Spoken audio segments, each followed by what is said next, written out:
ಲಕ್ಷ್ಮಿ ಧಾನ್ಯಲಕ್ಷ್ಮಿ ಧೈರ್ಯಲಕ್ಷ್ಮಿಯಾಗಿ ಹರಿರಾಣಿ ಬಂದಿಹಳು ವರದಿಯಾಗಿ.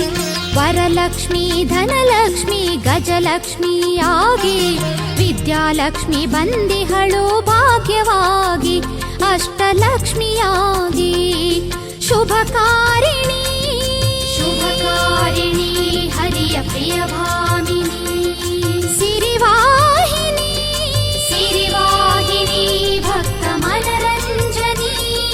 ಸಂತಾನ ಲಕ್ಷ್ಮಿ ಇವಳು ಜಗನ್ಮೋಹಿನಿ ಅಷ್ಟಭಾಗ್ಯಕಾರಿಣಿ.